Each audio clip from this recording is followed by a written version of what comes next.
All right, here we go. We're ready for some more Shibuya Scramble. So we're finishing up this hour. We have Minorikawa and we have Maria left. So let's go ahead and finish up these two. Let's start with Minorikawa, shall we? Chiaki's copy. So we prevented Hana from coming to the shop, so things should be better now. Minorikawa snapped back into the present as a sheaf of pages appeared in front of his face. Here you go, Chiaki said, reading anxiety. Right. Minorikawa gave her copy a close read-over, then thrust it back out to her. What did you even fix? He asked. Could you please tell me what parts are wrong? She mumbled, hanging her head. What are you talking about? It's just, well, we don't have a lot of time here, so I figure if I just fix the parts that need fixing.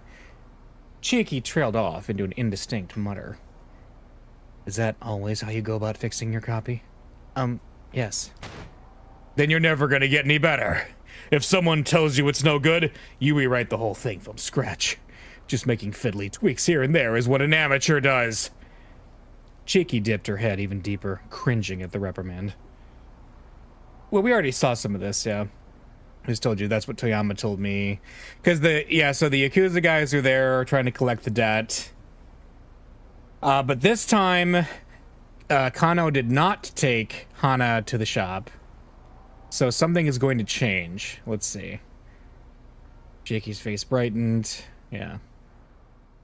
She didn't realize it yet. Stick to an assignment. There we go.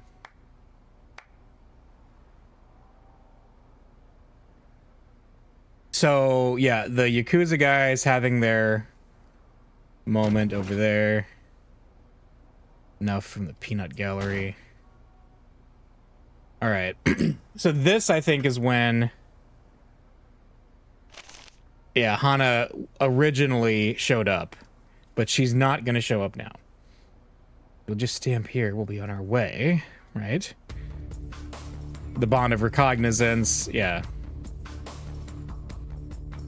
Makes up a signature as well.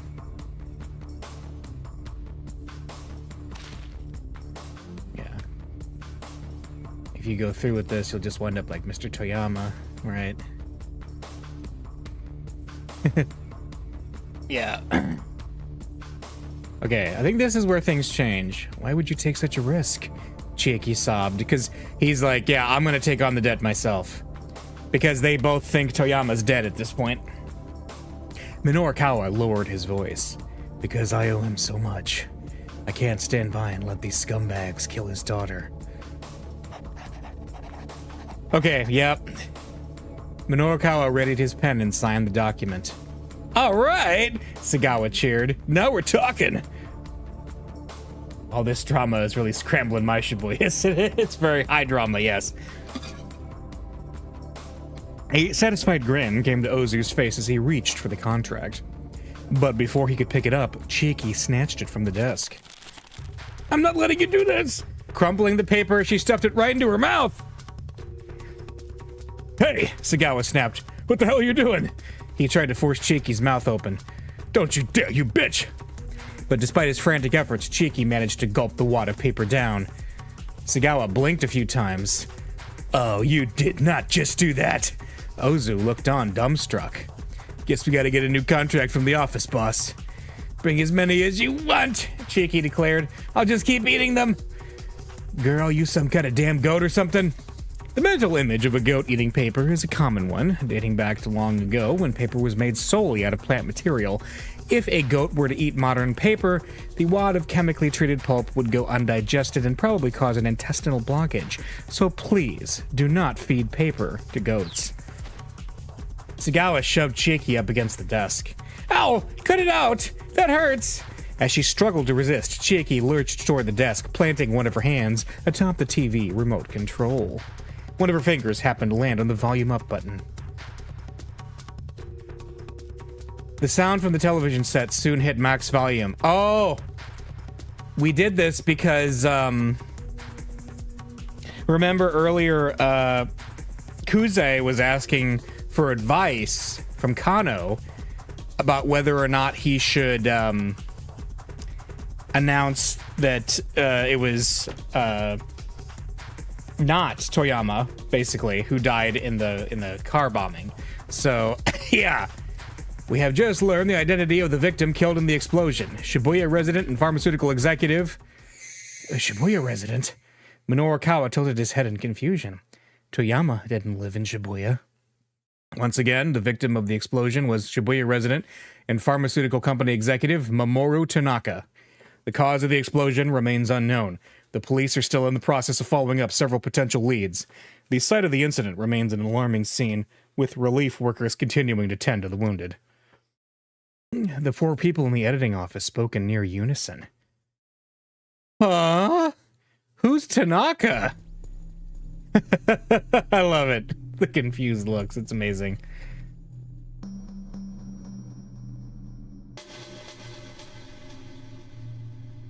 Okay. Okay. I'm assuming things would have gotten a lot worse for Minoru Kawa if we didn't do that.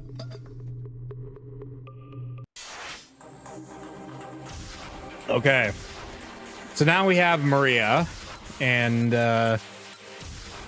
where is, let's see, what's her timestamp? 1610?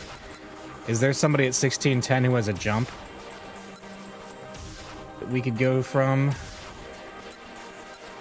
Let's see. Is this it? Detective.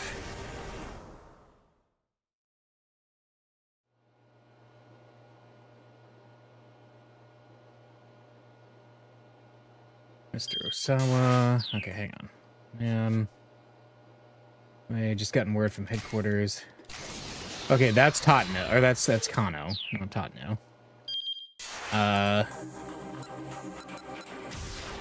So Minoru Kawa.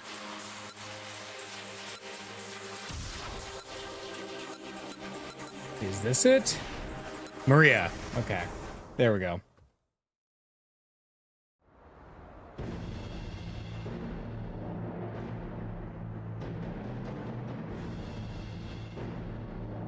Doing this.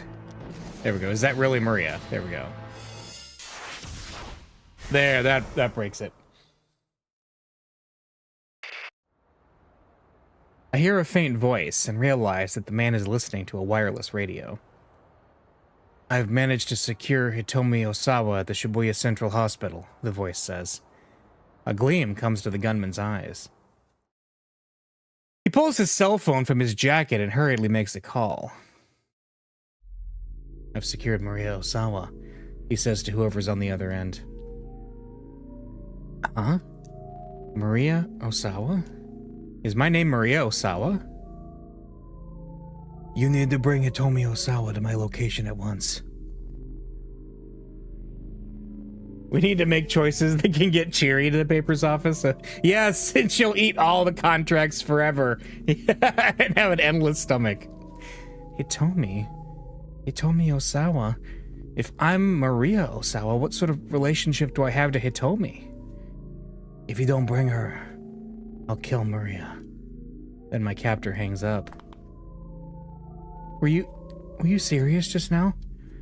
My voice wavers uncontrollably. What do you mean, you'll kill me? Don't look at me like that.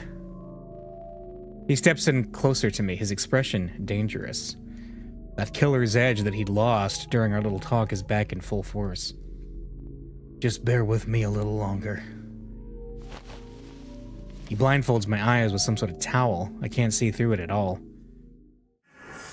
Just then I hear Kanon's voice inside my head. My memories are like shards of broken glass, tumbling through my mind, all out of sequence.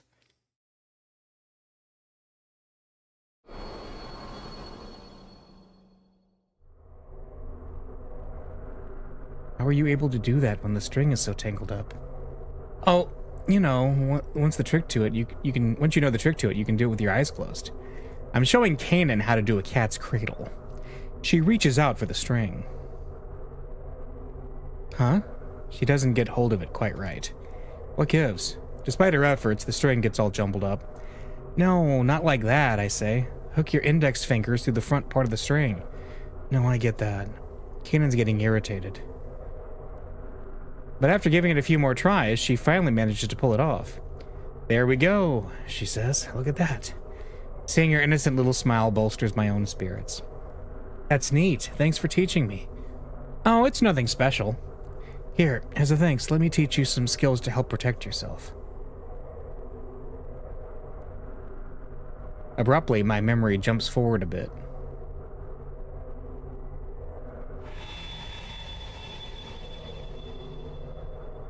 Kanan has been training me in some form of self-defense. Self-defense. Techniques for protecting oneself when attacked. Rather than defeating the opponent, self-defense training generally prioritizes simply getting oneself away from danger. Some people consider behavioral tenets such as run away when you're attacked or don't go near dangerous places to be forms of self-defense as well. "Don't overthink it," she says. "People will either try to punch you, kick you, or grab you. If you can stay ready for those three things, you'll be able to take it from there." She demonstrates some defensive movements as I watch. I follow suit, doing my best to mimic her. "Okay, let's do this." Kanan throws a punch at me. I dodge, grab her by the wrist, and give her arm a hard twist. Incredibly, she goes whirling through the air. She lands nimbly on her feet, a little grin coming to her face. "Nicely done," she says. I stare down at my own hand. Did I really just do that?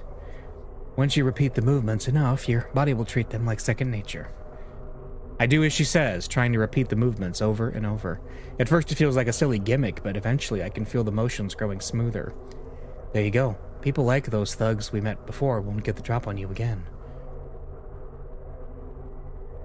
Thugs? Now my memories zip further back into the past.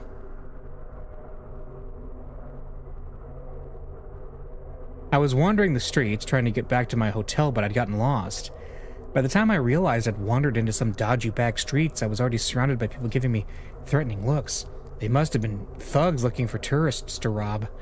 If they'd caught me, I'm not sure I would have made it out alive, but they hadn't. Kanan had seen to that.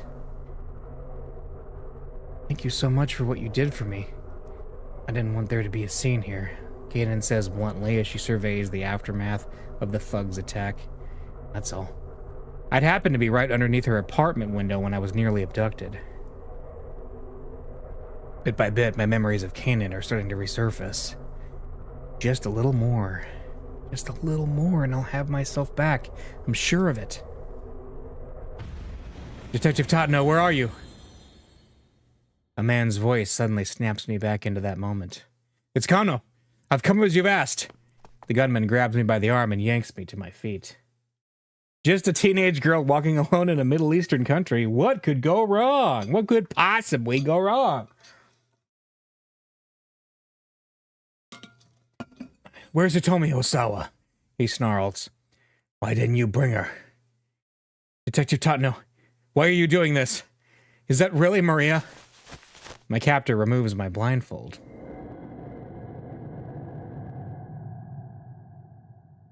The first thing I see is a huge blimp drifting slowly by overhead. Huh.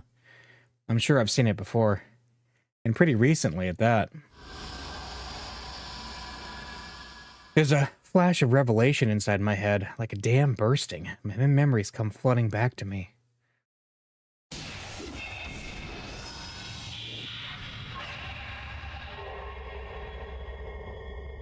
Aha! Last night, I was at a party, a sort of mixer with the exchange students. Someone was plotting to use this party as an opportunity to abduct my sister, Hitomi, and so I told Hitomi that the party started 1 hour later than it really did. I had a plan to let myself get abducted at Hitomi's place. Of course, the idea wasn't just to let myself get kidnapped. The necklace I wore was outfitted with a tiny GPS. Wherever I happened to be taken, Kanan would be able to track my location. What we hadn't counted on, though, was my necklace getting torn off when I was attacked. I'd managed to grab hold of it, but I hit my head when I was being shoved into the car and it slipped from my grasp. I'm not sure how far we drove after that. In my fuzzy memories, I recall gazing blearily out the car window. That was when I saw the blimp, right after we parked. Yes, it went fine. There was a man talking to someone on a cell phone. All right, I'll shut her up inside the storeroom. I'll be waiting in the room upstairs. The man dragged me out of the car and shoved me into some dark storeroom. Then I guess for good measure, he hit me on the head again. That's right. There's more of it coming back to me now. Gee, that guy looked familiar. You spent your life living in a country at peace, in Japan. You couldn't possibly understand me. Kanan again. So it's not like she and I became fast friends right away or anything. The two of us were too different in a lot of ways. Where do you draw the line? What would you protect with your life? What does justice mean to you? A forlorn look came to her face whenever Kanan asked me a new question. And I never had a good answer for any of them. My flimsy grasp on my own personal identity made it hard for us to get along, yet I kept visiting Kanan's place for the duration of my trip. I recall doing the cat's cradle there at the table one time when we didn't have anything in particular to talk about. Her eyes had gone wide when she saw me deftly manipulating the string with my fingers. Who taught you how to do that? She asked. My mother. My real mother, that is. Kanan furrowed her brow. What do you mean, real? As opposed to my stepmother, I mean. My birth mother died after getting really sick. I was only 5 years old, so I don't remember her that well. I see, Kanan said. Her expression remained unchanged. What about your parents, Kanan? I don't have any. They died during the war. The bluntness of her response made my hands stop, the string still stretched between them. Sensing that we were treading on some serious ground, I hurried to change the subject. Do you have any friends? No. Well, I used to have one. Her use of the past tense made me fear the worst, and I was right. He was killed, too, by an arms dealer named Alfart. Her tone was dry, matter of fact. Taking revenge for his death is my sole purpose in life. Despite the gravity of her words, her face was an unreadable mask. She seemed almost incapable of human emotion. So, what sort of person is this Alfard? A destructionist who masquerades as a terrorist. Destructionist? That sure wasn't a term that came up a lot in Japan. Alfard doesn't believe in God and holds no political ideology. The chaos and destruction is just to earn money in order to carry out more terrorist acts. So you're saying this Alfard commits terrorism because it's fun? Kanan nodded. That's why every now and then, Alfard changes loyalties. Just when you think you've found ties to some Middle Eastern terrorist organization, it turns out the job was for the American CIA. What the heck? So Alfard stands for nothing, then? Kanan smiled dismissively at my little childish outburst. I couldn't help but feel a bit patronized. I twiddled my fingers, turning my cat's cradle into a bridge. Kanan's eyes fixed right back on the string. A tiny surge of pride replaced my annoyance. She went quiet, watching closely as I worked my fingers. The tension in the room faded as the silence between us lengthened. My stepmother's the sort of person who couldn't do this sort of thing, I said at last. For some reason, I had a sudden urge to talk about my personal life. I guess she cares about herself more than looking after her children. She's not a bad person, though. She gives me weird bits of advice, like telling me to find someone to date, or that a woman's life is defined by a man. But it's not like I hate her or anything. Do you mind teaching me? Kanan asked softly. What? How to find a guy to date? No. She shook her head. Then she pointed to the cat's cradle strung between my fingers. Oh, you mean this? So I took her by the hand and started to teach her the cat's cradle.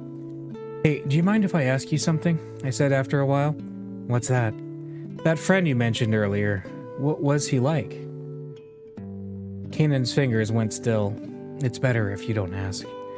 If I tell you, you won't want to come here anymore. That's not true, I insisted. Even though I'm a terrorist, she replied curtly. Terrorist? One who uses fear and violence to attain political objectives. The term has its origins in the Reign of Terror in 18th century France, known in French as La Terreur.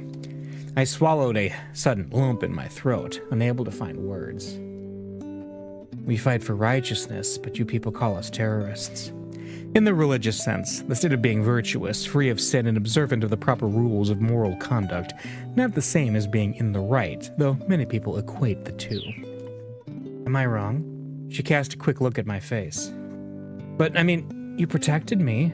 My voice wavered as I replied, all I did was take down some thugs. I just didn't want them around. What could I say to that? I just stammered. Nah, I'm just messing with you. Huh? Kanan flashed me another slight, condescending grin. I was just joking. Don't worry about it. But I didn't get the sense that everything she'd said was a joke. Even if calling herself a terrorist was an exaggeration, the world Kanan lived in was unquestionably a dangerous one. I could tell that from the cold look in her eyes, a look you'd never expect from an ordinary teenage girl. I just took out some thugs. It's not like I like you or anything, Bak. Just what sort of hardships had she endured to acquire that deadly stare? Having lived all my life in peaceful Japan, I could scarcely imagine. Kanan tried and failed several times to get the cat's cradle right, but she didn't give up. She worked fastidiously by herself, fingers continuing to shift awkwardly about. Okay, here we go. She hooked the string around her fingers and spread her palms. But the string shape just collapsed into a jumbled mess. Confound it. Okay, one more time. You can make this into a game with two people, you know. I plucked the string from Kanan's hands. You pass the string back and forth. Why don't we try that? It's more fun than doing it by yourself. I wrapped the string around my fingertips. What do you say? Want to give it a go? Kanan looked dubious. The intricately intertwined strings were like the world in a way. What had started as a single thread was now something that couldn't be undone just by pulling on it. I held my hands out, twirling the string around my fingers. Kanan took the pattern from me and spread her palms apart. She made a perfect bridge between her hands. The shy grin that came to her face made her finally look like a normal girl. I followed suit with a childish little laugh of my own.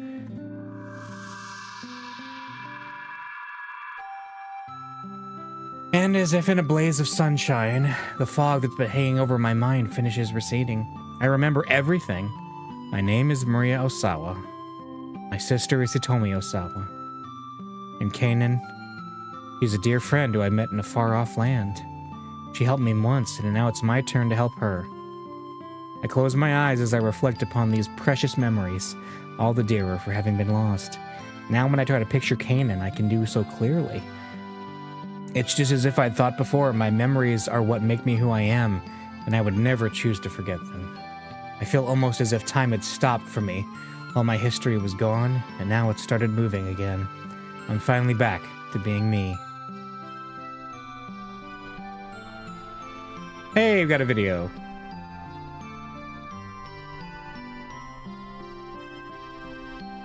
And I have to go. I have to go back there. One more time. Was it the warehouse? End. That's right. Of her story. And that's right. We're finished playing Maria now.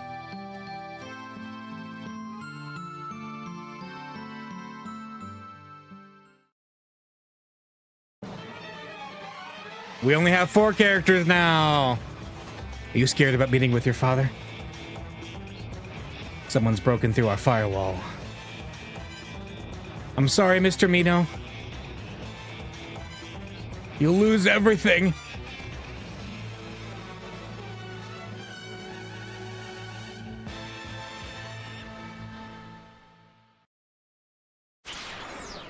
All right. That's right. We have a space empty now. It's just Achi, Kano, Minorikawa, and Osawa. Maria's story is her own story now. Okay. So we have 2 endo-electronic surprise attack, lies, and to save Maria. Let's start with Kano.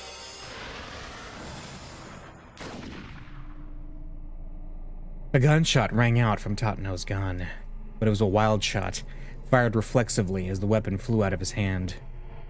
A figure had leapt from behind the water storage tank, kicking him in the arm that held the gun. Then, moving almost too fast for the eye to track, the newcomer delivered an elbow strike to Tatano's jaw. Kano didn't even have the chance to fire his gun. Before he could react, Maria's kidnap was already laid out on the ground. Without so much as looking back, the girl bolted down the stairs. "Maria!" Kano shouted. He started to chase after her, but a bright glimmer in the corner of his eye stopped him in his tracks. The strange assailant had drawn a knife and was preparing to slit the unconscious Tatano's throat. Kano quickly brought his gun back to bear. "Stop right there!" The knife stopped mere millimeters from Tatano's neck. Kano was sure that if he hadn't intervened, the detective's throat would have been slit already. The knife wielder pulled back the hood that had been covering her face. "You. I know you," Kano said, shocked to see that he recognized the attacker. It was the girl who had been knocked down by the minivan explosion. "Why stop me?" she asked, her tone ice cold. "Weren't you just about to shoot him yourself?" "I don't have a reason to shoot him anymore. Not now that you've helped Maria escape. Please, put the knife away." "Very well. Looks like he's not waking up for a while anyway." The girl withdrew the knife and rose to her feet. "Why did you come to Maria's rescue?" "Because she's my friend," the girl said simply. "She's been infected with a virus," Kano said. "We have to get her to help as soon as possible." He headed for the stairs that Maria had scampered down. "Not so fast. Don't move." The girl's sharp tongue made Kano stop. "What for?" he demanded. "I thought you wanted to help." "I do want to help her, which is why I'm not letting the police get their hands on her." The girl's voice was quiet but hard as steel. "The police are afraid of the UA virus spreading, which is why they'll certainly place Maria under quarantine. If that happens, there won't be any way to save her." "Just who in the world are you?" "Before I answer that, let's make a deal." Kano waited, non-committal. "I have information relevant to this case," the girl continued.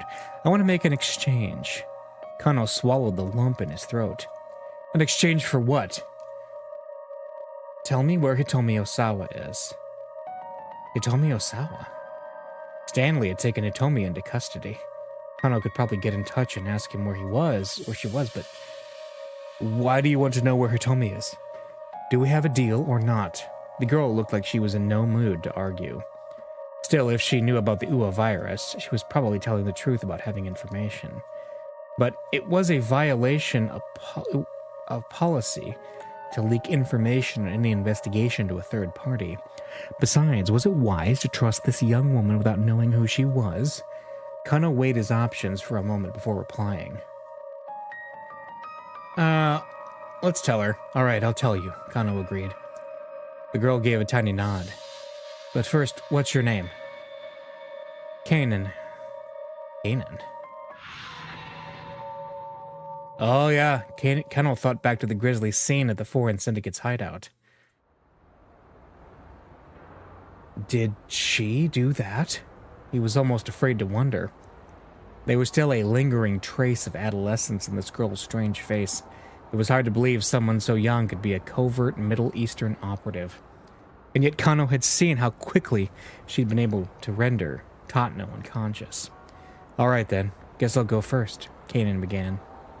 "There's someone out there trying to get their hands on the antiviral drug. My objective is to eliminate this person and put a stop to their plan."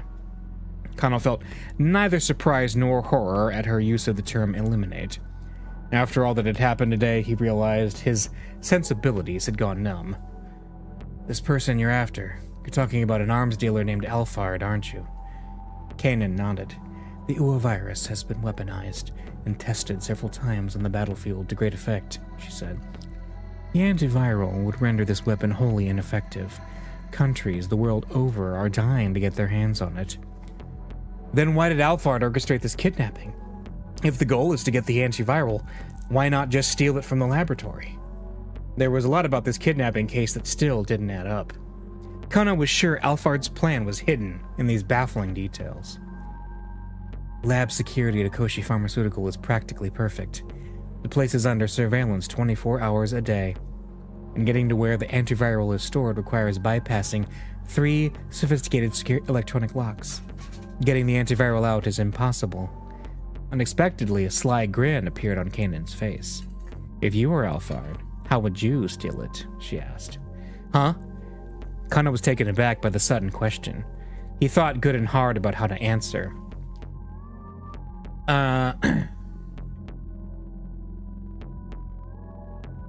Let's see, there must be some way to get those locks open, right? Osawa heads up the lab. Wouldn't he be able to get it out? If you can't sneak something out, maybe you could sneak something in. You wouldn't need to steal it. Just wait until the drug hits pharmacy shelves, right? Let's think about that. Wait. Press what we... Yes, I know. We don't want autoplay now. We don't want autoplay. Wouldn't he be able to get it out? Well, okay.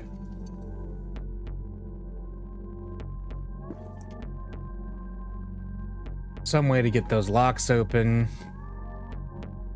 Osawa heads up. Just go buy it at see if he has some. Yeah, just wait until the drug hits pharmacy shelves. Why would you need the drug that you're trying to sell because no one has it? Just wait till everybody has it, then you can get all the drug that you want. Yeah. If you can't sneak something out, maybe you could sneak something in. Let's see. If you can't sneak something out, maybe you could sneak something in. Kano hadn't had any particular flash of insight. He just figured the opposite of the obvious might be the answer. To his surprise, Kanan gave a nod. I like that Kano was just guessing. Very astute. Wait, really? 6 days ago, Alfard injected Hitomi Osawa with the Uwa virus. What? The tale had taken a sudden and a very unexpected turn. So it wasn't only Maria who had been infected, but Hitomi as well? And 6 days ago at that. Wait, hold on. Hitomi Osawa was perfectly healthy earlier today. So that must mean... Exactly. Kenji Osawa administered the antiviral to her. An unsettling thought occurred to Kano. It was supposedly impossible for Osawa to access the antiviral all by himself. But if he'd been able to give it to his daughter all the same, then that had to mean... He needed Mamoru Tanaka's help to do it, of course, Kanan said, which is why Alfard bribed Tanaka ahead of time. So that's what happened. Tanaka had been paid off to inject Hitomi with the virus. Getting Osawa to take action at that point wouldn't have been difficult. But why go to such lengths to get the antiviral administered to Hitomi? Why would Alfard have Hitomi infected with the virus, only to then have her father cure it? It's been roughly a week since she was given the antiviral. The DDS is still in her body. The what? Essentially, taking blood from Hitomi Osawa now would allow someone to extract minuscule amounts of the antiviral. Kano was stunned. Suddenly, all these seemingly unrelated threads were beginning to form a pattern. So, since getting the antiviral itself out of the lab wasn't an option, Alfard must have thought of using a human vessel, he murmured. Which means the thing that Alfard's really after is... Kanan nodded. Yes, Hitomi's blood, she finished. Alfard specifically requested that Hitomi make the ransom handoff, Kanan said. Additionally, the crime syndicate was hired to carry out a relay with the attaché case containing the ransom money. This would disrupt the investigation and distract the police, allowing the kidnappers to target Hitomi in secret. Wait, no, hold on. There was something about this story that still made no sense to Kano. Tell me this, he said to Kanan. Why not use Tanaka for the vessel? Yeah, if she was gonna bribe Tanaka, just have Tanaka get it. Why not use Tanaka for the vessel instead of Hitomi? Tanaka could enter the lab along with Osawa, then secretly inject himself with the antiviral. It didn't seem like that would be terribly difficult. A good question. If getting the antiviral were the only goal, that would be the most expedient means of doing it. So then why use Hitomi Osawa? Kano asked. Kanan thought for a moment before answering. Tanaka may have objected to the idea of giving himself the drug. I hear that it can have some severe side effects. But she seemed unconvinced by her own words. Do you know why they targeted Hitomi? Kano demanded. I don't, but I'm sure there must be some reason. Alfart hadn't gone with using Tanaka, which would have been the sure thing. Instead, they'd gone with Hitomi. Hitomi was injected with the virus, brought into the lab, and used to sneak the antiviral out. Now the plan was to extract the antiviral from Hitomi's blood. Something about this idea still struck Kano as incredibly odd. So wait, why not just abduct Hitomi from the very beginning? Why kidnap Maria instead? The girls had gotten themselves mixed up. Surely they couldn't have been so foolish as to abduct the wrong target. Well, we know the answer. Surely they couldn't have been so foolish as to abduct the wrong target.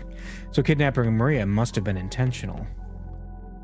But it didn't add up. No, that's not right. We're gonna have Kano solve this. Kano, we're here. You have the power of the audience to help here.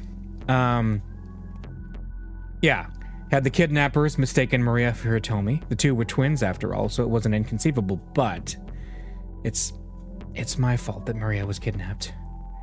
Kanan looked away. I contacted her before this all started. I told her about the kidnapping plan, and I gave her a GPS beacon to give to her sister so that I could track Hitomi's location after she was abducted. But my plan backfired. Maria switched places with Hitomi and let herself get taken by Alfart. What the hell? Why hadn't Maria taken this to the police? Or if she was so determined to protect her sister, why not just get her to leave town or something like that? There must have been some sort of accident, though, Kanan continued. The GPS was never turned on after the kidnapping, and I wasn't able to track Maria down. But there was something that even Alfart hadn't counted on. Kanan cast a glance over at Totno. This person right here, she said.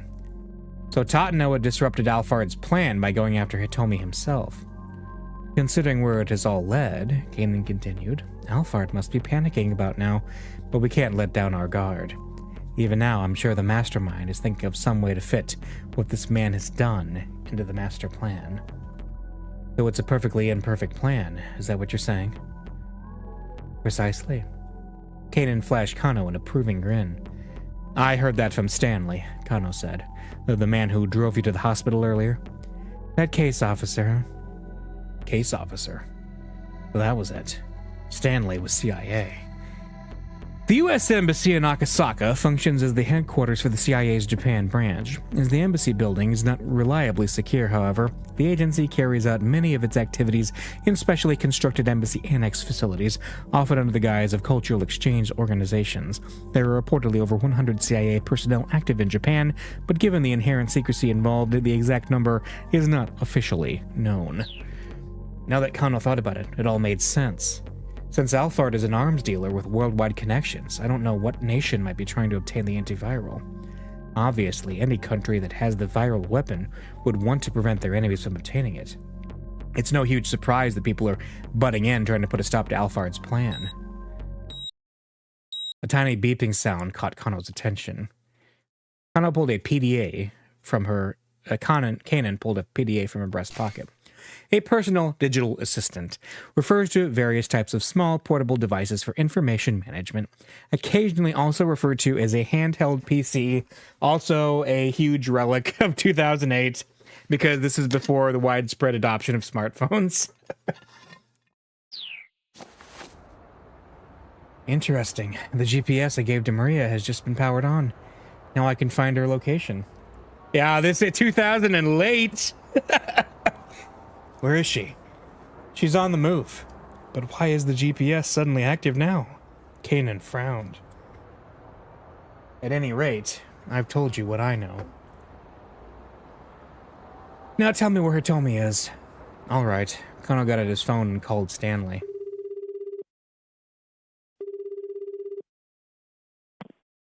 The American was quick to pick up. What's going on? Where's Hitomi? We're on our way to Endo Electronics in Dogenzaka. Endo Electronics? Why are you going there? Kano was familiar with the dilapidated old storefront. He had passed by the place countless times. Too long of a story. There's a lot that's happened, Stanley replied. How are things on your end? About as bad as they could be. But I'm getting closer to the truth. Please, make sure you keep Hitomi safe. Alfart is after her blood. Her blood? Kano told Stanley what he'd heard from Kanan. I see. That's what's going on. Once we're finished with things in Dogenzaka, I'll bring Hitomi right back to the precinct. Where is she? Kanan asked as soon as Kano had hung up. She's on her way to electronics store in Dogenzaka. I see. Kanan checked Maria's location on her PDA. First, I need to get Maria, she said. I'll get to Hitomi after that. I'm going with you. Be my guest. With that, Kanan was off and running. Kano took one last glance at the unconscious Tatno, then hurried after Kanan as fast as he could. They ran from South Hill and Nanpadai toward Shibuya Station. As they darted and weaved madly through the narrow side streets, Kanan took an occasional glimpse at her PDA. It felt to Kano like they must be taking the shortest possible route to Maria's location. He stayed quiet, keeping pace as Kanan led the way. Before he knew it, they were heading up Dogenzaka. In not too long, they'd be at Endo Electronics. Hey! Kano called out to Kanan. What? He shouted back without turning. Are you sure this is the right area? Are you doubting the GPS? Actually, can I see that GPS? Yeah. Actually, can I see that GPS unit? Kano peered over Kanan's shoulder and saw that the GPS was indeed pointing in the direction they were headed. They weren't just running around at random, nor was the unit broken. Huh. Endo Electronics is right up ahead, he said. What? Kanan stopped abruptly. What are you suggesting? The twins are heading for the same location. That's my guess. Still, what did that actually mean? Kano hadn't figured that out yet. They took off running again, and before long, Endo Electronics came into view. Kanan stopped in front of the shop door. Right here, she said, glancing again at her GPS. I knew it, Kano thought. Endo Electronics, the same place Hitomi was headed. Guess we're all winding up together, Kanan said, or else we've been brought together. She peered keenly at the building and its surroundings. Kano swallowed hard. We? You think you've been roped into this too? Quite possibly. Kanan flashed a winning smile, then started to head into the shop. Hold on, I need to report into HQ. Kano hurriedly called Kuze on his cell.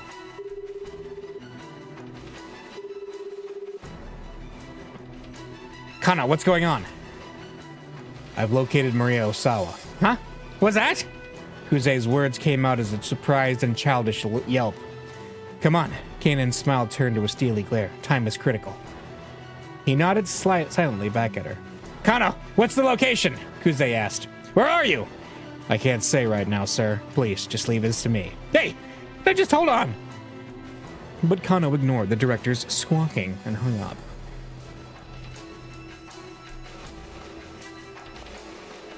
Kanan had already entered the shop. She seemed wholly unconcerned by the idea that she might be playing right into Alfart's hands. Despite her youth, she clearly thought of herself as quite capable. Warily, he followed after her. After navigating a veritable cavern of junk, they came to a door that led to the living area beyond. Kanan quietly opened the door and immediately stepped inside. The home was divided into a dwelling area and a workroom. A man's voice could be overheard from the workroom, raised in anger. Don't you want to save Suzune? Kano and Kanan crept closer. Peering through the next doorway, they saw a tense confrontation in progress. Maria and Stanley were standing there, looking down at the middle-aged man who had restrained Hitomi with a stun gun pressed to her throat. Dad, of course I want to help Suzune. A young man stepped into view, speaking to the older fellow. But do you think this is what she'd want you to do? Kano watched intently, tensing for action. There was so much at risk here. He was about to barge into the workroom when Kanan grabbed him by the shoulder. "Let's wait and see how this goes first," she whispered. He realized this was good advice. If they provoked the older man, things could very well take a sharp turn for the worse. They'd just have to hope the young man could talk him down. Is this a keep out? Yeah. All right.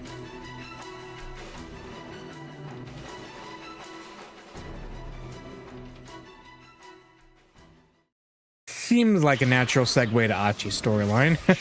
So let's go.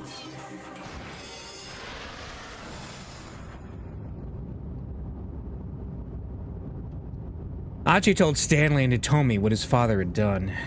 As she listened, Hitomi hung her head. Her face was sallow. "I'm so sorry," Achi told her.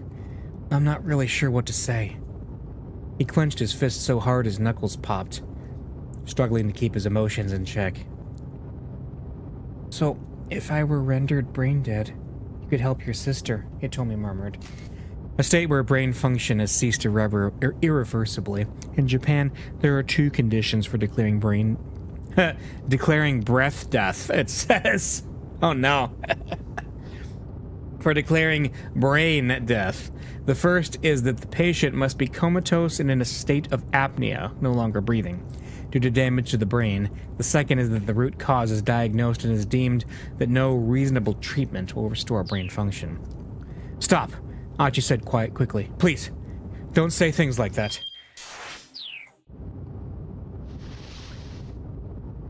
A sad look came to Hitomi's face and she pressed her right hand to her heart.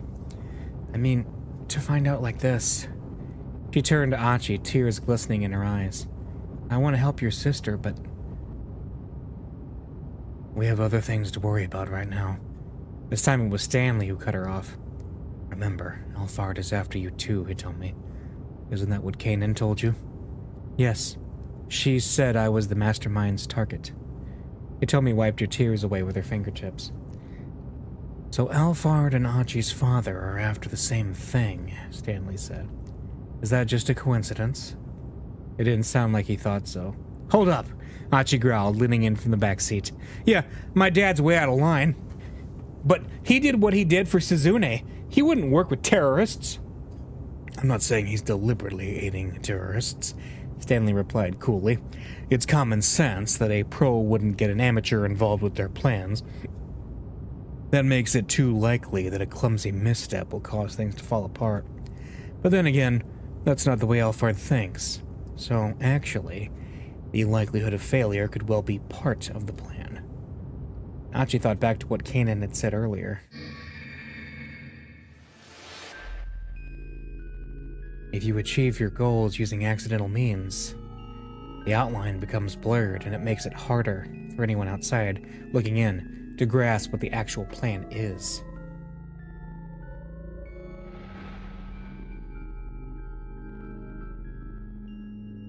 Not only have they put together a perfect plan, they've purposely left holes, certain tiny holes in it.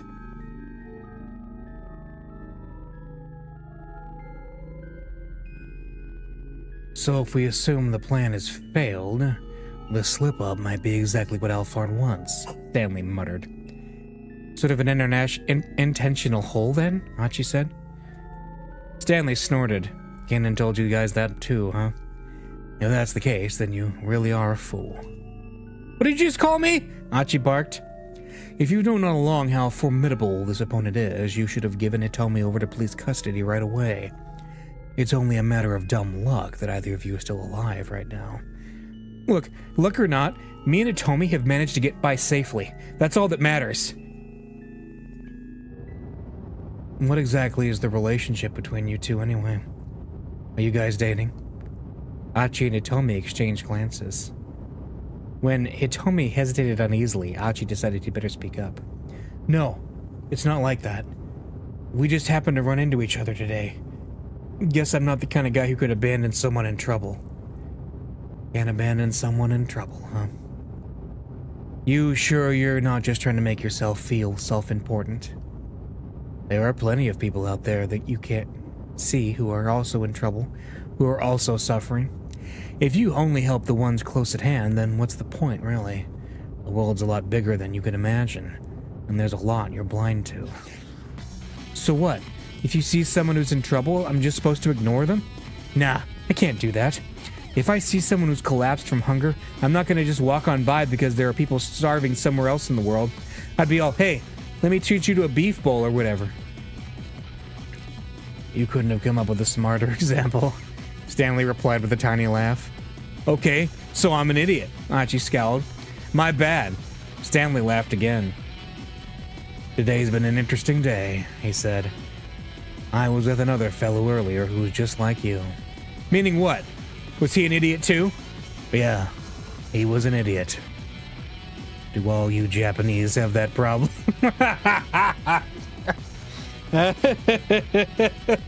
Oh no. Oh man, he's Van Ziegsmaxing. Oh, I love it. Hardly. My little sister's so smart, she'd make your eyes pop out. Well, I'm sure relieved to hear that. If everyone in this country were as dumb as you guys, I might actually start to like this place. Oh, it's peak. Oh, it's so good. I love it. Huh? What does that even mean? Talk so I can understand, man. Archie shot back, but Stanley didn't respond. Instead, he stuck his head out the car window, peering at the road ahead. What about all the other starving people in the world, my learned friend? Exactly. Exactly. They were close to Shibuya Station now, and the traffic had ground to a halt. Gridlock again, Stanley grumbled. It's probably better to walk the rest of the way to Endo Electronics. He pulled over on the side of the road, specifically the shoulder that runs along either side of the traveled portion of the roadway, a place where trash tossed out the windows of unmoving cars tends to accumulate. Tossing cigarette butts and empty cans out into the street can potentially hurt people, and it definitely makes a mess. Please, don't litter.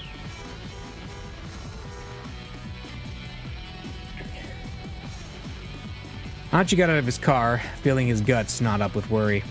Pretty soon he was going to have to confront his father. Stanley gave Archie a look.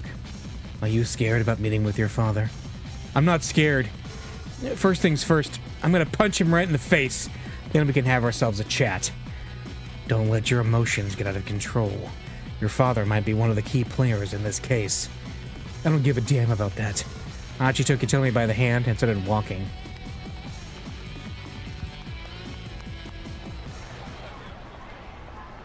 They had gone up and down Dogenzaka so many times today already, but this was probably the last time he and Hitomi would make their way up the hill together.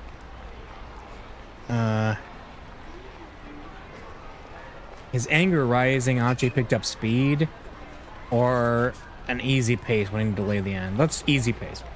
Archie walked at an easy pace, wanting to delay the end of their time together just a little longer. Once they reached his home, this kidnapping case would all be over, because his own father, Daisuke, would be arrested as the culprit. Kidnapping for ransom carries a potential life sentence, with a definite term of imprisonment of no less than 3 years. Bringing Daisuke down would be easy. Archie wasn't worried about that part at all. If he didn't hold back, there was a good chance he'd wind up hurting his father. Holding back. Getting hurt.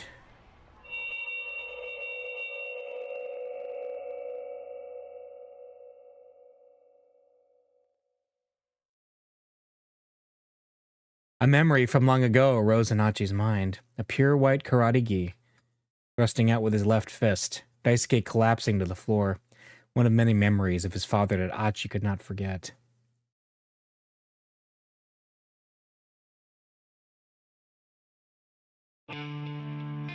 Kneeling before the memorial altar of his mother, Katone, Archie wept uncontrollably. He clutched his ohajiki tightly in his hands. A toy made of small coin-shaped glass beads, somewhat similar to marbles. The typical game involves flicking one's pieces into the opponent's with a fingertip. Specific rules vary greatly by region. Archie had always been rather clingy with his mother. When she was alive, she had often joined him for ohajiki, origami, and the like.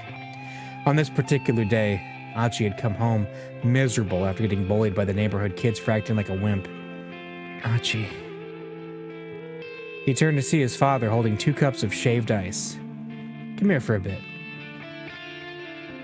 They sat on the stairs together, eating their sweet frozen confections. You want to get tougher? Daisuke's words were soft and simple.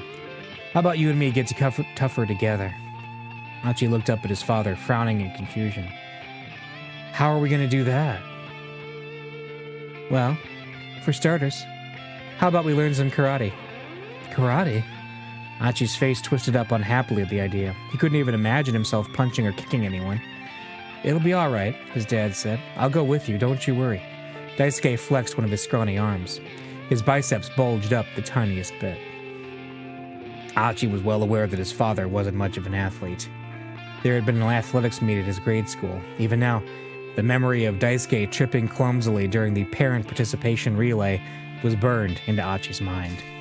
Parent participation, a type of children's event where the parents who have come to watch their children compete are asked to join in with them.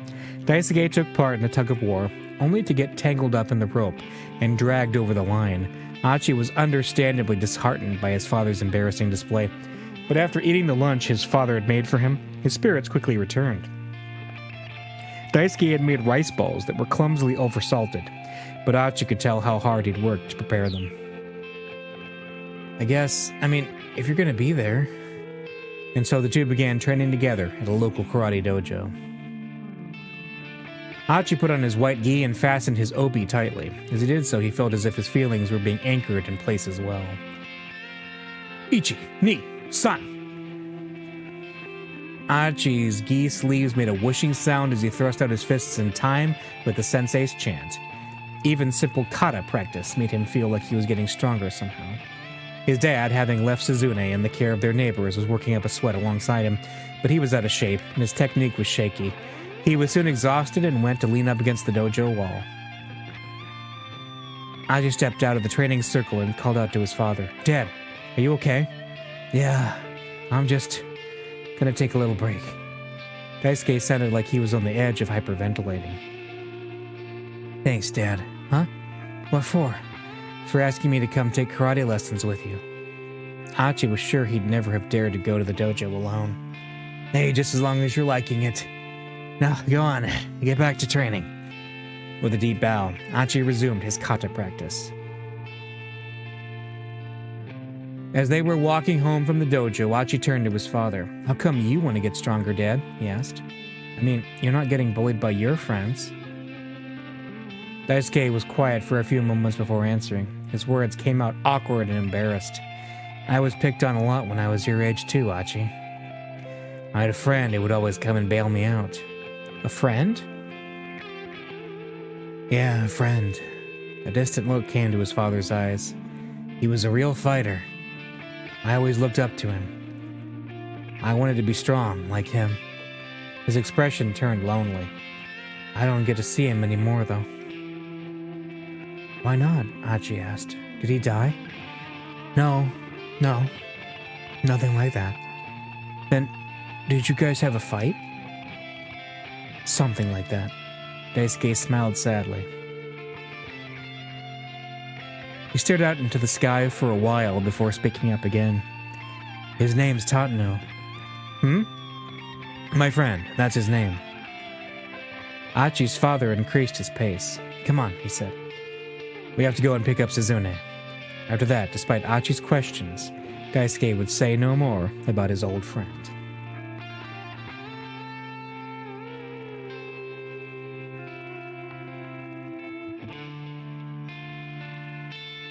By the time he was almost done with grade school, Achi had grown up fit and strong, almost unrecognizable from his younger self. Perhaps he'd had the physical knack in him all along. He was chosen as the representative for the boys' karate team, even managing to take second place in a national tournament. Nobody bullied Achi anymore. One time, Daisuke suggested that the two of them do some sparring. Achi may have been a national competitor, sure, but he was still a grade schooler, squaring off against an adult. His father had been training for close to 2 years now as well, and his confidence had grown accordingly. Achi was excited to be able to face off against his old man. Early on in their karate training, Achi's kumite had seemed rather hopeless. He had been shocked that his out-of-shape father was able to overpower him, but also pleased to get a sense of how strong the man was. This time, Achi thought he might well lose again, but he was going to go all out. As they adopted their fighting stances, Daisuke's face was full of confidence. The instructor gave the signal to begin, and Achi opened with a sharp low kick. Daisuke didn't guard against it. The blow caught him in the thigh. It looked to Achi like he'd allowed himself to take the hit, not fearing the effect of a child's kick. Achi proceeded to unleash several more low kicks to the same spot. Bit by bit, Daisuke's face revealed his discomfort. Finally, he yanked his leg away. That was when Achi realized his father wasn't letting himself get hit on purpose. He was just unable to keep up with the speed of his son's footwork. If that was the case, Achi felt bad about exploiting his dad's weakness.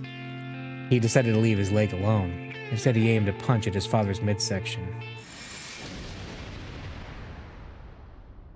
He was shocked by the impact as the blow struck home. He hadn't attacked with a great deal of force. He'd just thrown a light midsection punch as a check. But as Achi pulled back his fist, Daisuke crumpled to the floor, writhing in pain as he clutched his gut. Achi stared in disbelief at his own hand. That was the last day that Daisuke went to the dojo.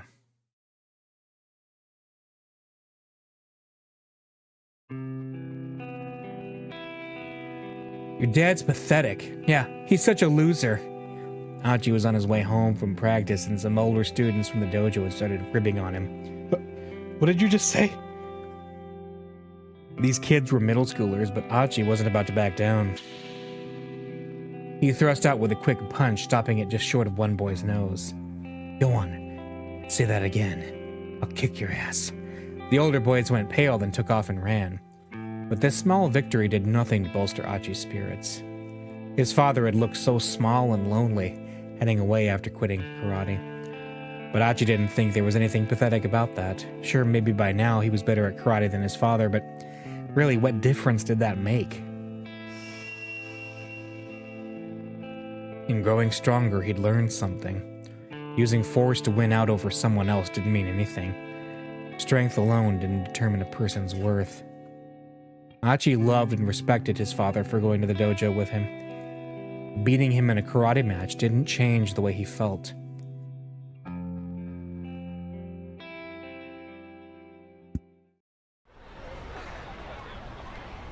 Achi resurfaced from his memories to hear Stanley talking on his phone.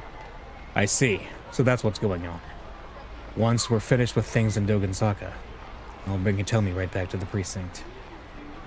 Remember when this game was about a comically overweight woman eating an entire Chinese restaurant's buffet? And they had to close. Remember those times? I do.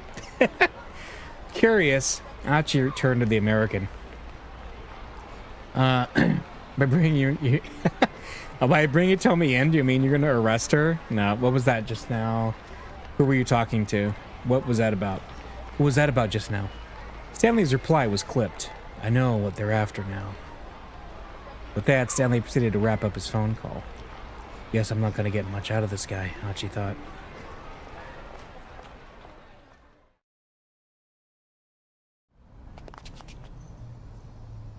By now, they could see Endo Electronics up ahead. Achi was about to hurry inside when Stanley stopped him. I'll go in first. You two wait out here. No way. This is my dad we're talking about. And you don't think it's dangerous to bring Hitomi right to him? Well, alright. We'll wait here for a bit, and once we know it's safe, we'll head on in. You cool with that? I'm cool with that. Stanley stepped inside. Achi fussed about impatiently, staring at the entryway. The palm of his clenched fist was sweating. Never before in his life had he wanted to just deck his old man. Hitomi watched him uneasily. Hitomi. Yes? I'm sorry. I really don't want you to have to see this. But I think you're about to witness the crowning shame in Endo family history. Achi, don't say that, Hitomi said. She squeezed his hand. He found his other fist unclenching.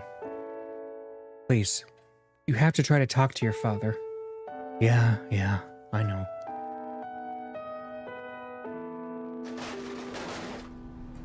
Suddenly, there was a loud crash from inside the building. The time for wedding had passed. Let's go! Achi and Hitomi raced inside. Barging into the living quarters without bothering to shed his shoes, he heard his father's voice coming from the workroom. Dad! Achi hurried through the workroom door and saw Stanley holding his father pinned across a desk. Let me go! Please! Let me go! Daisuke thrashed both of his legs. Stanley, please, let my father go. I want to talk to him. Stanley snorted dismissively, but did as he was asked.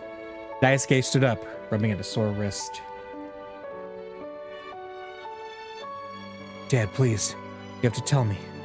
Where is Maria? Maria? What are you talking about? Daisuke wouldn't meet his eyes. Don't play dumb with me. Achi pointed at Hitomi. You know who this is, don't you? Hitomi Osawa? The girl you've been after? Maria is her sister. But Daisuke remained silent. You're going to pretend you didn't call the hospital? Nothing about maybe being able to get your hands on a heart? I mean, seriously? It's all so simple. Even I can tell what's been going on. You've been watching me and Hitomi through the surveillance cameras. And you were telling that guy with the cane where we were. The blood began to drain from his father's face. Don't you go quiet on me. If I'm wrong, then go ahead. Tell me the truth. Daisuke's arm shut out suddenly, knocking an external hard drive from his desk onto the floor. It was over and done before Stanley could stop him. That's an old one, too.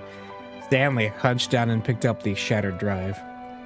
I'm guessing there was important data on here. Footage from the cameras, maybe. People call places asking about how to get a heart all the time. Could have been literally anyone, yeah. It's a simple process. I have no idea what you're talking about, Daisuke spat. You can't do this to an innocent person, Dad, Achi shouted, grabbing his father by the collar. There was a sound of footsteps from out in the shop. Someone was quickly getting closer. Stanley grabbed Hitomi by the hand and pulled her back against the wall. Achi stiffened as he turned his gaze to the door. Who is it? Keep out? Oh my gosh!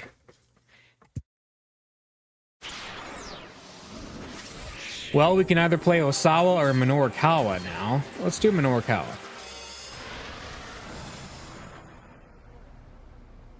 The TV news. Who's that Shibuya man? Yeah. Da, da, da. The TV news continued to report on how Mamoru Tanaka had been killed in the minivan explosion. What does this mean? Chiaki blinked in confusion. I mean, Hana told us herself that the van explosion was her father committing suicide, didn't she? The only explanation I can think of, Minorikawa replied, is that Hana was lying. He scratched his head as he considered the situation. But why? Chiaki said. Ozu let out a snort. Well, it would seem Mr. Toyama had her lie in order to deceive us. What an upstanding individual, using his own daughter to buy himself some time. Minorikawa wanted to yell at the guy, but he managed to hold his tongue. The important thing was that Toyama was still alive.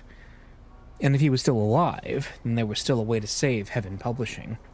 They'd get the current issue out on time, with a big scoop waiting in the wings for the issue after that. From there on out, it should be smooth sailing. Well, no matter, Ozu said. Seeing as Mr. Toyama isn't dead after all, we'll just wait here for him. He sat back down on the sofa.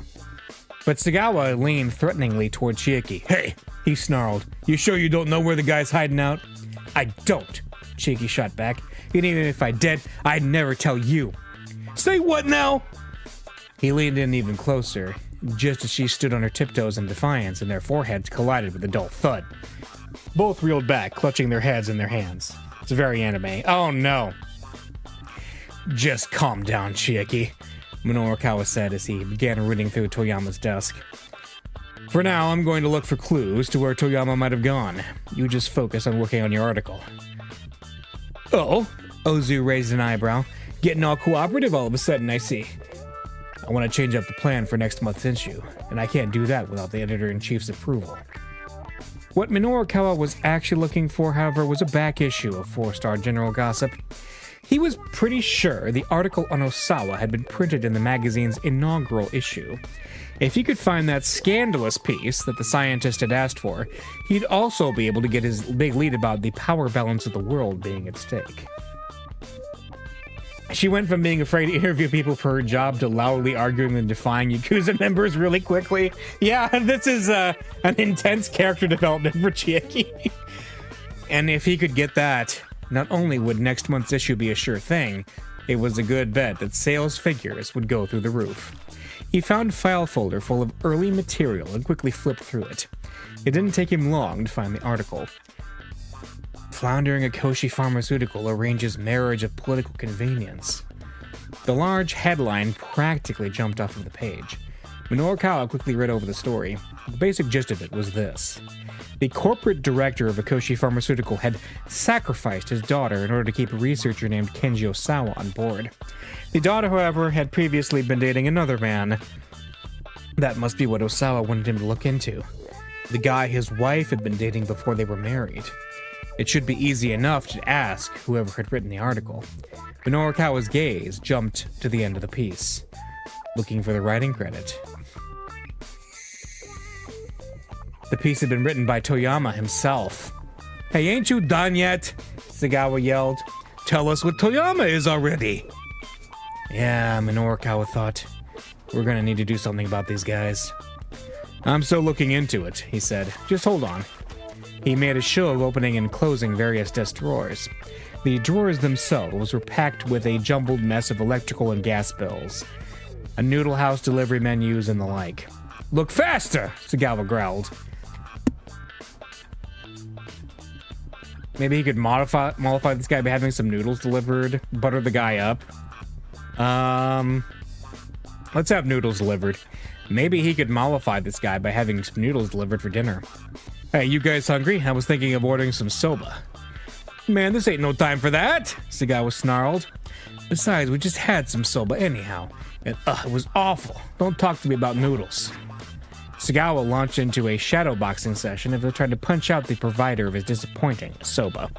The guy clearly had zero capacity for sitting still. Minoru Kawa had found the back issue of the gossip he was looking for. He still needed Chiaki's article, though, and she wasn't quite finished yet. He had to buy some more time. "By the way," he said to Sagawa, "are you familiar with SOS?" "SOS?" The thug paused mid-jab. "Yeah, SOS. I was planning on interviewing them later today. Hear they're some pretty tough guys." "Only one of them who would be able to give me a fight would probably be that Achiendo. Except as I hear it, he's left the gang." "Uh-huh, really now. Heard anything else interesting?" "Sounds like nowadays they're being run by some guy named Susumu." The name Susumu rung a bell. Those two young punks who'd been arguing after the van explosion had mentioned him. "Seems like SOS is in a pretty rough state since Achi left, though," Sagawa added. Minoru Kawa didn't miss a beat. "What do you mean, rough state?" "Back in the day, they were all goody two-shoes, never shake folks down or steal or any of that stuff. Guess their founder, Achi, hated that sort of thing. But now that he's out, a lot of rough and tumble, hot-blooded types have been signing up with him. Smart move is to not get involved with SOS nowadays, really. Hard to find a scarier bunch around here when there's a lot of them tougher." "Mm-hmm. And their main hangout, that's at Inferno, yeah?" "Yeah, over in Uraharajuku. Known as Urahara for short, the area east of the Japan Rail Harajuku Station, around where Takashita Dori meets Meiji Dori. There are many small clothing and accessory stores here, set up in renovated houses. Most of these shops are on the cutting edge of youth fashion, offering quirky and unique means of personal expression." "Man, you've been listening out in the streets? What gives?" "Uraharajuku, huh?" Minoru Kawa smiled to himself. Inferno's location had practically fallen into his lap. Suddenly, Sagawa's eyes went wide. "Aha! So that's where Toyama is!" "Wait, nah. No way a coward like him would go to a place like that." Cheeky looked up from her keyboard. She's got one of those cooling pads on her forehead. "Look, can you please shut up?" "No, you shut up!" "That's my phone." Minorukawa pulled his cell out of his pocket. It was Toyama's name on the incoming call screen. Minorukawa's heart skipped a beat. Toyama, where are you?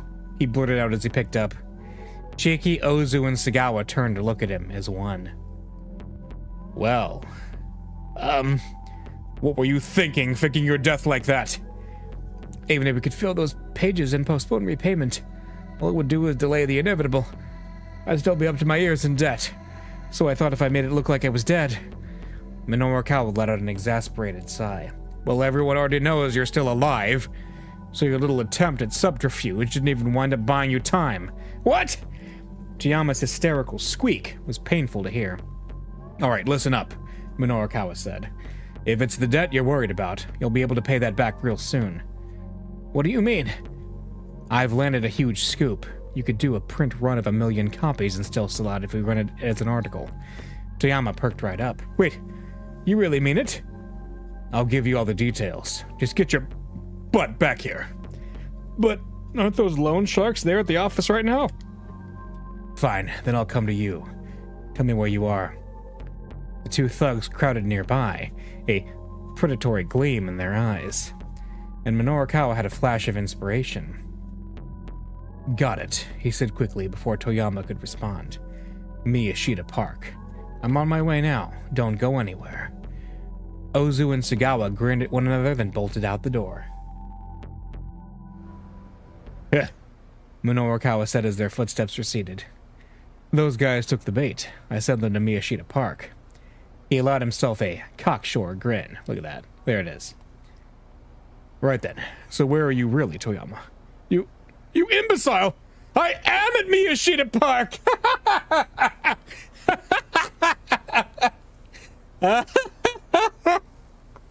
Okay, this game still can have its goofy moments. That's amazing. What? Minorukawa fought the urge to pull his hair out. What the hell are you doing in some place like that? Why the hell did you tell them Miyashita Park? I thought it would be a clever ruse. Well, it wasn't. This is no time to be fighting, Chieki butted in. Yeah, you're right, Minorukawa scowled. Anyway, Toyama, those guys are headed your way. We need you to get out of there and go someplace we can talk. I can meet you there. All right, okay. They needed someplace safe and public where they could speak freely. Someplace where the staff wouldn't be overly nosy. But where, Minorukawa thought. The familiar cafe, Le Trek? Or the Noodle House? Well, the Yakuza wouldn't go to the Noodle House. Oh, but the Noodle House lady is a big gossip. We'll go to Le Trek. The familiar cafe by the station was a natural choice. He quickly described the location. Okay, Toyama said. Cafe Le Trek, got it. I'll see you there. He hung up and Minorukawa quickly gathered his belongings. Chieki, how's that copy coming along? Well, almost done. Just a little more, I think. All right, bring your computer and come with me. I'll read over what you've got so far. Minorukawa waited as Chieki got ready to head to the cafe. As the two were heading out into the office, however, someone else opened the door. You've got 14 minutes and 57 seconds left to send to press. The writer submits to the editor submits to the designer. This is the next step in what the whole handoff process. Naturally, being late for this causes quite a lot of trouble. 56, 55. Oh ho ho! A slender man with a gaudy necktie entered the room and sat down on the nearest desk, staring fixedly at his pocket watch. Hey, so this guy did not come out of nowhere. Do you remember very beginning of the game when Kano was on the subway and the guy answered his phone and the guy said it was rude to talk on phones? This is that guy. He's back. He's back. Minorukawa narrowed his eyes dubiously. Who the hell are you? Always make sure to show up 15 minutes ahead of the appointed time. That's just common decency. The man gave no indication he'd even heard Minorukawa's question. I suppose I can wait here, he continued, for just another 14 minutes and 20 seconds. Mr. Mino, is this guy talking about our submission? Shaky stared doubtfully at the newcomer. Hey you, Minorukawa asked. Are you from the printer? But the man did not reply. Don't ignore me! Are you from the printer? Still the man remained silent. Minorukawa was furious. Look, cut the crap! He roared. In response, the man quietly reached into his suit pocket and pulled out his business card. My name is not Hey You. He handed the card to Minorukawa. It read, Cho Nippon Printing Company Limited, Sales Department, Division Number 1, Koichiro Katayama. I'm Koichiro Katayama, newly assigned to Heaven Publishing. A pleasure to meet you.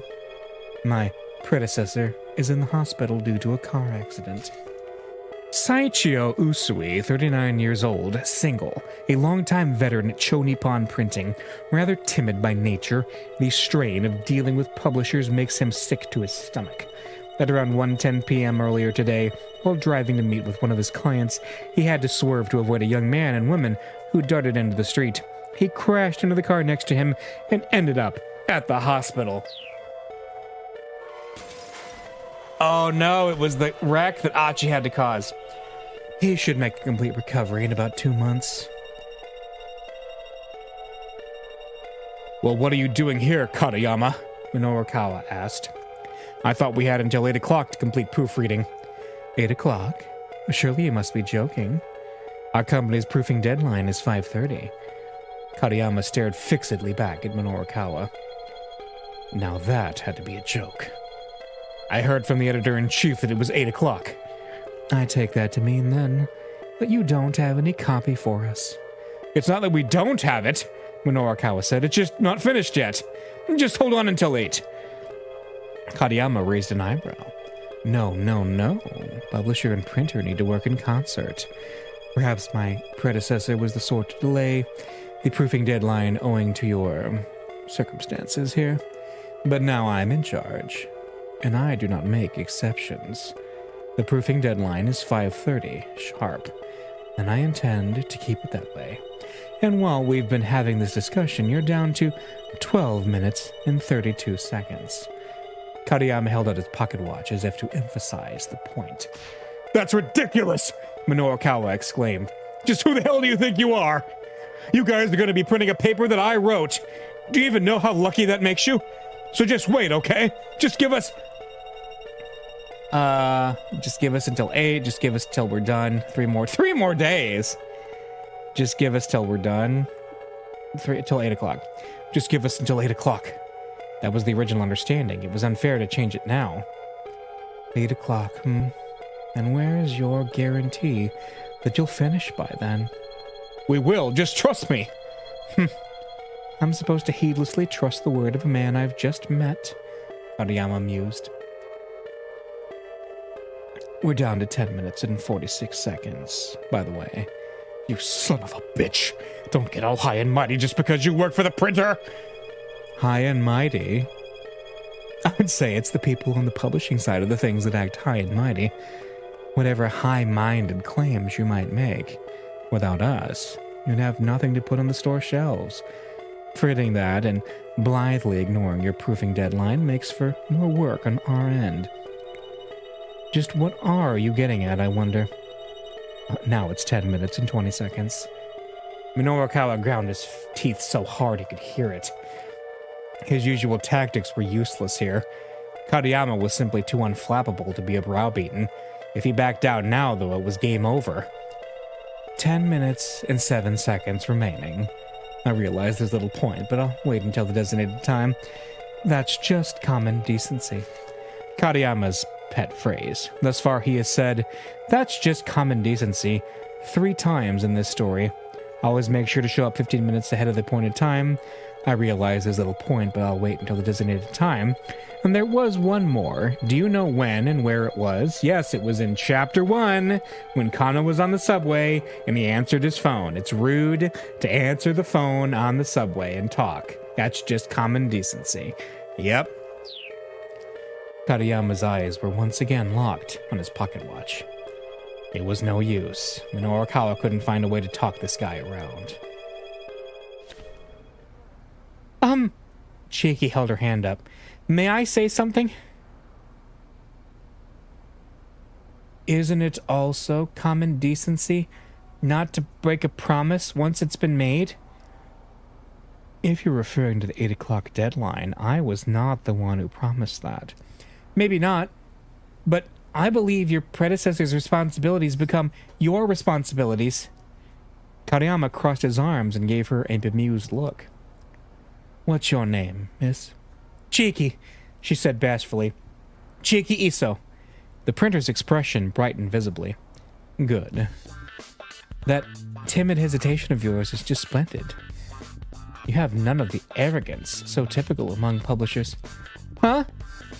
Chigi was taken rather aback, in deference to your polite demeanor. I shall wait until 7 o'clock. That is the latest I shall possibly allow. All right! Minoru Kawa shouted practically in Kariyama's face. We agree to those terms. No, I wasn't talking to... But we've got terms of our own. Kariyama reeled ever so slightly. I'm not certain you're in any position to set terms here. Just shut up and listen. From here on out, you're coming with us. What? Why? We're gonna finish up our copy on site, then burn the data onto CD and hand it over to you there. That's why. Kariyama let out a sigh of resignation. Oh, very well.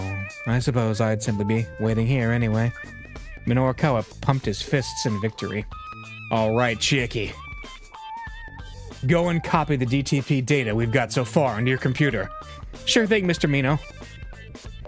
Chiaki quickly set about copying the data from the editing department's desktop. Okay, done. Then let's go. With the others in tow, Minoru Kawa headed for the cafe where Toyama would be waiting. That's amazing. We have our new party member. They reached Cafe Lautrec without incident, and Minoru Kawa promptly spotted the publisher. Over here! Toyama hissed, eyeing his surroundings with obvious unease. Hana sat by his side, sullenly sipping on some juice. The waitress came over as Minoru Kawa joined them. May I take your order? She asked.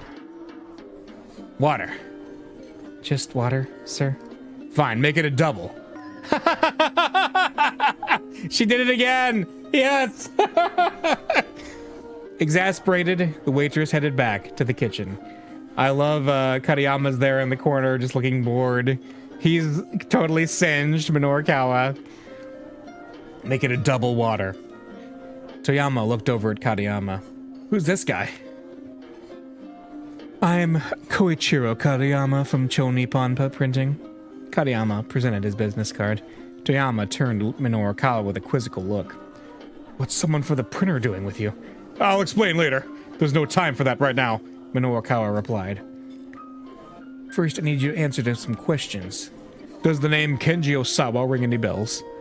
Osawa? Toyama closed his eyes and thought. So yeah, yep, that's me. You're probably wondering how I got here. Yep. He heads up a laboratory at Akoshi Pharmaceutical. You read a piece on him in the first ever issue of 4-Star General Gossip. Toyama's face lit up with recognition. Ah, yes, that political marriage piece. Yeah, that one. Do you remember the details from that article? Of course. Who do you think I am? Toyama puffed himself up proudly. I used to be local news copy editor for the Central Times. I've got the details for all the stuff I've ever covered here in my head. In that case, do you know who Kenji Osawa's wife was dating before they got married? Toyama blinked his eyes vacantly. Hey, what's the matter? Minoru Kawa asked. This is a pretty tough pop quiz you're giving me. Surprise, kids. It's time for a science quiz. What colorless, odorless gas, lighter than air, and used for consumer and municipal gas applications is also known as marsh gas or swamp gas? Is it helium, ethylene, propane, or methane? Tune in next time for the answer. Okay. Cut the crap, man. You just said you have all the details inside your head. Oh, they're in there, all right. They're just not coming out. Minoru Kawa slumped. Mr. Toyama, please. Whether or not you'll be able to pay off your debts depends on your memory here. Hearing this, Hana cast a cold glare at her father. All right. I can remember. Or I can at least try. Toyama folded his arms and hummed to himself, his gaze turned inward. So I feel like it was a really common name. Sato, Chiki chirped. Yamada, was that either of those? They're pretty common names. But Toyama shook his head. Minoru Kawa offered a guess of his own. Tanaka. No, not that. It was something else. It was Yanagishita! Just then, the television inside the cafe switched over to a news report on the Shibuya explosion. The remains of the individual discovered within the minivan itself, who has since been identified as pharmaceutical company executive Mamoru Tanaka. Mamoru Tanaka? Toyama turned around to look at the TV. An image of the victim's face appeared on the screen. Whoa! The publisher blurted, nearly falling out of his seat. That's it! It was him! Right there! Mamoru Tanaka! That's what I said, Tanaka. Toyama pointed excitedly at the TV screen. That's who Kenji Osawa's wife was dating before they got married! Mamoru Tanaka! Minoru Kawa felt himself getting goosebumps. The victim of the terrorist bombing in Shibuya was also linked to the researcher who was key to a terrorist viral scare. His reporter's hunch was now a certainty. Right now, Shibuya was at the center of some massive conspiracy. This went far beyond even a major scoop. Mr. Toyama, we need to make sure that next month's issue hits shelves. Minoru Kawa called up Kenji Osawa to let him know the results of his little investigation. The man didn't seem terribly surprised. Probably he'd had his suspicions all along. Osawa told him that there was something he needed to do before he was ready to give details on the big scoop, but that he would call back later. In the meantime, Minoru Kawa knew he'd have his hands full, getting the current issue of the gossip wrapped up for the 7 o'clock deadline. He slapped his hands down on the table. All right, emergency editing meeting, right here, he announced. We need to get a lead in on the Shibuya terrorist bombing into the next issue. The article about the twins winning the beauty contest can be dropped for that. We'll use the info from Kenji Osawa as the basis for our big scoop in the issue after that. Mr. Toyama, any problems with that? No, that should be fine. But what about the remaining pages for next month's issue? Minoru Kawa opened the file on his computer. The layout built into the DTP came up on the monitor. The report on the Burning Hammer sales demo, the surveillance camera opinion piece, the interview with Orai, those three were finished, the copy already incorporated into the layout. Once Chiaki's street interview piece was loaded in, that one could be checked off as well. Chiaki, how's your copy coming along? I'm sorry, I just need a little bit longer. The writing seemed to still be giving her a fair bit of trouble. The article in SOS was still just a placeholder in the layout, and Minoru Kawa hadn't even gotten any material for that, putting it even further behind than Chiaki's street interviews. Still, he'd at least learn where Shibuya's legendary street gang made their hangout. He'd just have to take the risk of dropping in on them unannounced to ambush them with some interview questions. And then there was the lead-in for Shibuya bombing. That wasn't in the layout yet. It was a completely blank slate. Against all odds, they were going to need to put that article together from nothing with just an hour and change. It was an impossible amount of work for just him and Chiaki to do. Well, and how are things coming along? Katayama arose and came closer, trying to peer at the monitor. Minoru Kawa hurried to cover the screen. Don't look! If the printer rep saw all the blank pages, he might decide to stop waiting. Would you mind telling me roughly what percent of the total you have completed thus far? What percent? Come off it, man. We're at 100%. If you're 100% done, that implies you're all finished. Could I please have the data then? No. I'm saying our willpower is at 100%. I'm not even going to pretend to understand what you mean by that. Shaking his head, Katayama sat back down in his chair.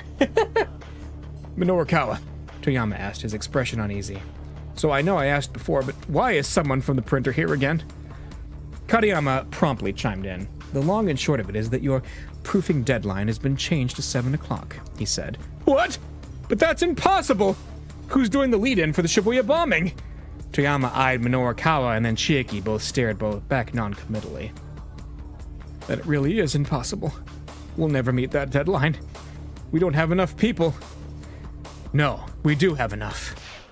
Minorukawa thrust out his finger. Mr. Toyama, you're gonna write that one and handle the layout. What? Heaven Publishing is your company. Won't you step up in order to protect it? Toyama hung his head. Even if I headed to the scene right now, I'm sure the other outlets have already gotten their coverage. I wouldn't be able to find anything new to write about. Oh. Oh, what the?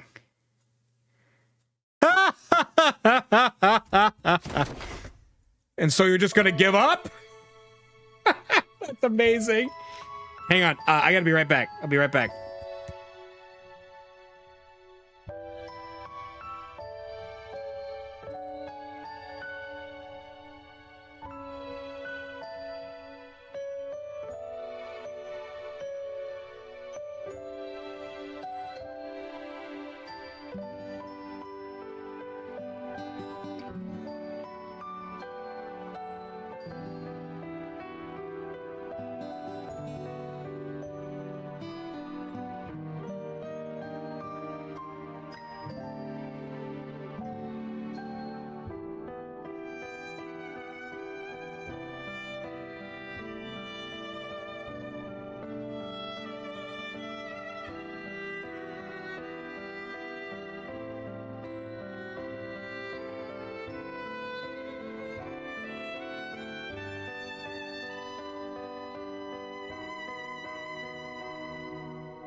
All right, I'm back.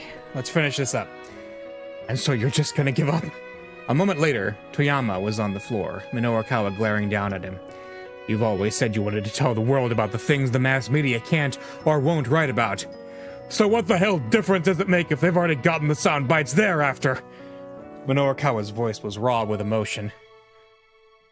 Don't you dare give up. Not that easily. Get your ass out there. Find something that only you can write about. Minorukawa. Toyama began to object, then he glanced over at Hana. There was an imploring look in her eyes as well.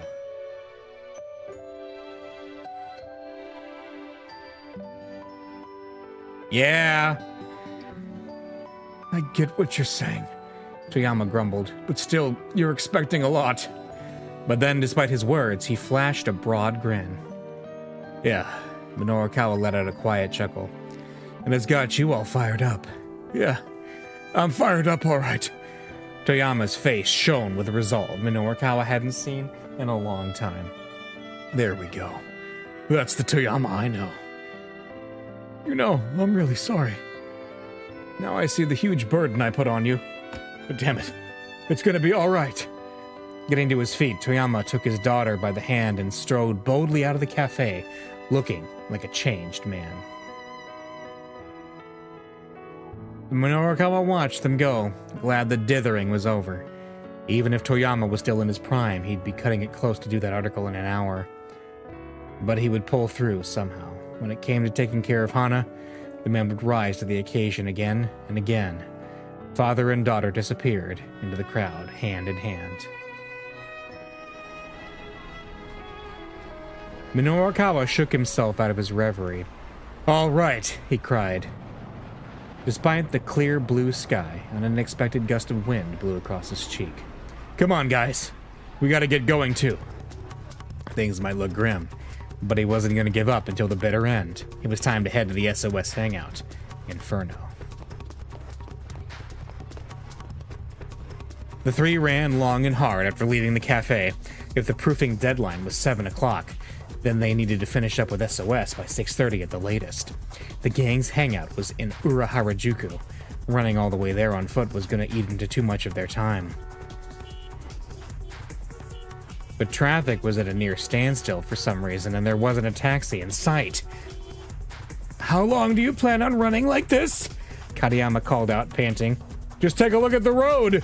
With this traffic, there's no point in hailing a cab.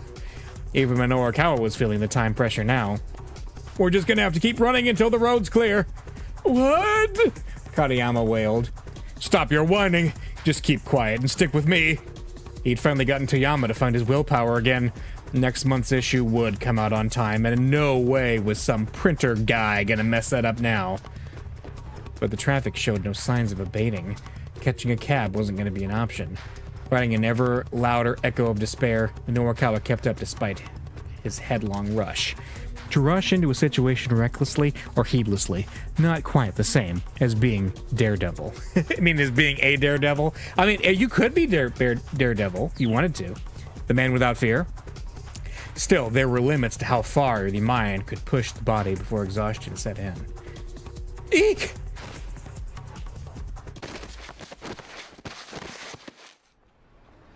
Uh-oh. Oh no. As they were running across a pedestrian overpass, Chiaki slipped and took a nasty fall. She skinned her knee hard enough to draw blood. Hey, you! Minorukawa snapped at Katayama. Don't just stand there! Help the poor girl already! Katayama scurried over to Chiaki. I'm sorry, Mr. Mino, Chiaki's voice bubbled with suppressed tears. Maybe it was cruel to make her run with her computer all the way to Harajuku. But the copy for her interview still needed to be looked over. They couldn't just leave her here. Minorukawa hesitated, undecided. Even at a full run, they wouldn't make it in time. And with traffic the way it was, there was nothing they could do. You now have... Katayama consulted his pocket watch. Exactly 1 hour remaining. Damn it! Minorukawa raged. What do we do? Relentlessly, the clock ticked on. Is this to be continued? It is! Okay, wow. So that was all one big rush. That's crazy. That's crazy. Okay, we're gonna call it there for now, but we got more to do. Let me tell you that. There is much more to do. In the 6 o'clock, we're gonna get from 5 to 6.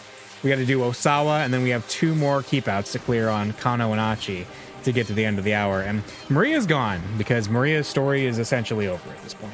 So, anyway, we're gonna, next time, we're coming up. We're slowly coming into the finish line of this story. And we're gonna see where things go from there. All right. See you next time.